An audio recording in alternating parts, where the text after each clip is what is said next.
A Chinese company just claimed their new battery stores 3 times more energy than anything Tesla sells.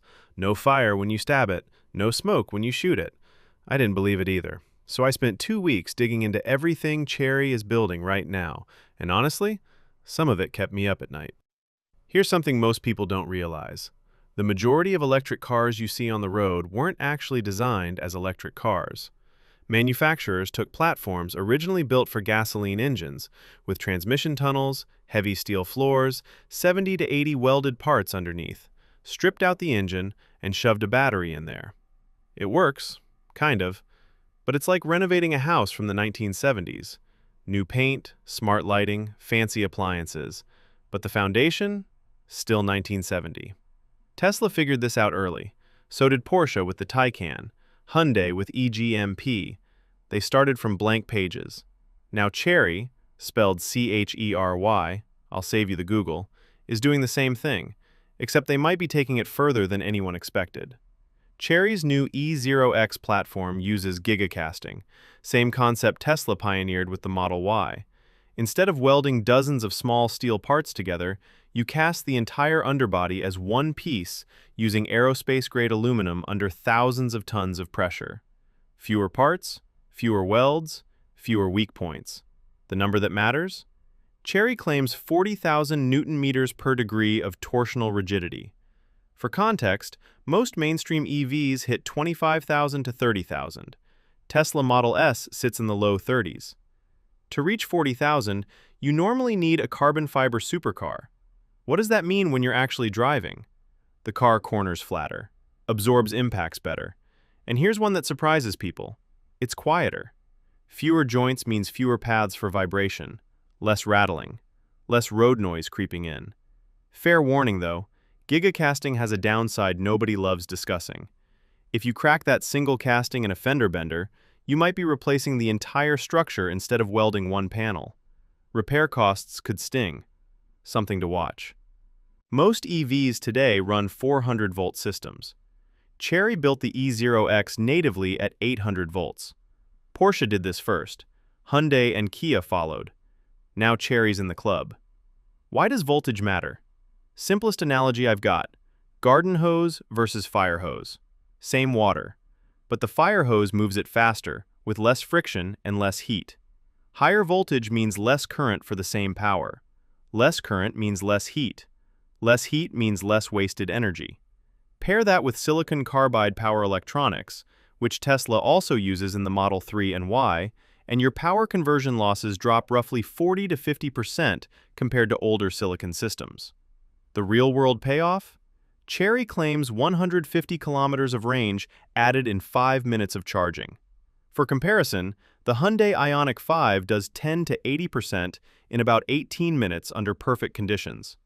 Big caveat though, that speed requires chargers capable of delivering that power. And in most countries outside China, those chargers are still being installed. The car might be ready, the road isn't. Not yet.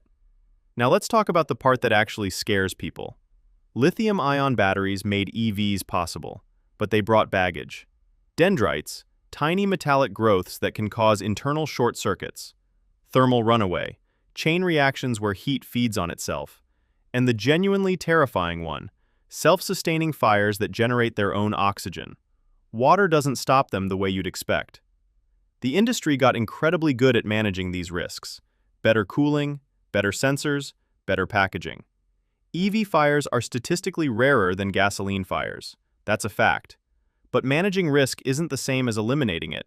15 years of progress, and we're still working within the same chemical boundaries. Better cages, same animal. I call it the battery prison. Chery says their Kunpeng solid-state battery breaks out of that prison. The core change is simple.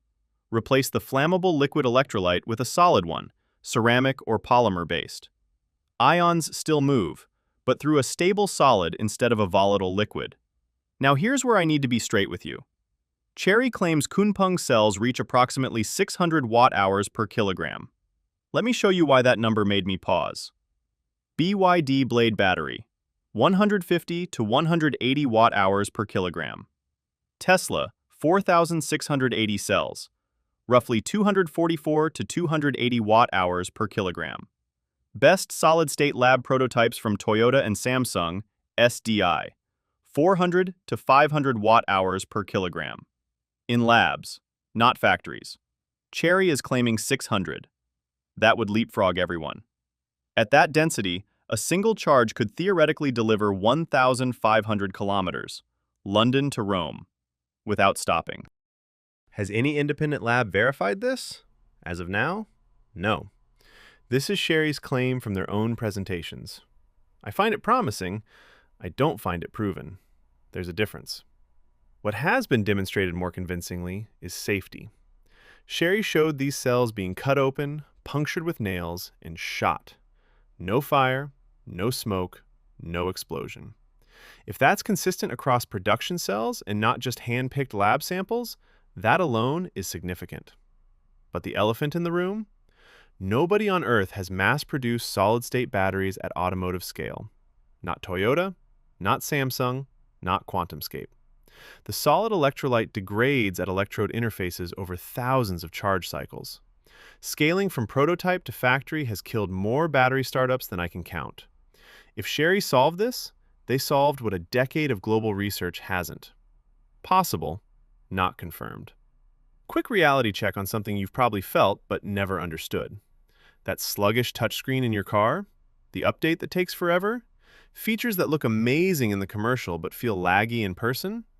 Part of that is because mini cars, even expensive ones, still run on CAN bus, a communication system designed in the 1980s. It was built for an era when the most complex message was engine temperature, 90 degrees. Asking it to handle cameras, LiDAR, and real-time driving data is like streaming Netflix on dial-up. Chery's EEA 5.0 architecture replaces CAN bus with gigabit Ethernet. Data transfer speeds jump 100 to 1,000 times faster. Powering it? Dual NVIDIA Orin X chips. A single Orin X delivers 254 tera operations per second. Two together? 508 tera operations. For context, most current driver assist systems run on 10 to 30 tera operations. That kind of processing means the car can take feeds from every camera, LiDAR, and radar sensor simultaneously, fuse the data, identify a child running from behind a parked van, predict their path, and begin braking before your foot moves. Hardware capability doesn't equal software maturity, though. Chery doesn't have Tesla's decade of real-world driving data. The processor can think fast. Whether the software thinks smart is a different question. Last piece, the part you'd feel with your body. Chery's Flying Fish chassis uses LiDAR to scan the road surface ahead. Not just for cars and pedestrians, for potholes, cracks, and grade changes. Before your wheel hits the bump, the dual-chamber air suspension has already adjusted. Stiffened for a corner, softened for the highway. Millisecond transitions you never consciously notice. Combined with active rear-wheel steering, opposite direction at low speeds for tighter turns, same direction at high speeds for stability, the whole system stops being a shock absorber and becomes a driving partner. People describe this kind of predictive suspension as a magic carpet, like the car isn't rolling on the road, but floating slightly above it. Look, if Chery delivers even 70% of this, it's a meaningful shift. Not because of the brand name, but because it proves the next leap in EVs might not come from the companies everyone's watching. The old hierarchy, where certain logos automatically meant superior tech, is cracking. The real differentiator now is platform, battery chemistry, and electronic architecture, not badges. Is everything Chery claims proven? No. Solid-state mass production remains unproven. Software maturity is unknown. Global charging infrastructure isn't ready. Brand trust outside China barely exists. But the attempt itself matters. Because somewhere in Wuhu, China, engineers started with a blank page. And what they're sketching looks different from anything else on the road. That's worth watching. If you want honest breakdowns like this, not hype, just homework, subscribe. More is coming. See you next time.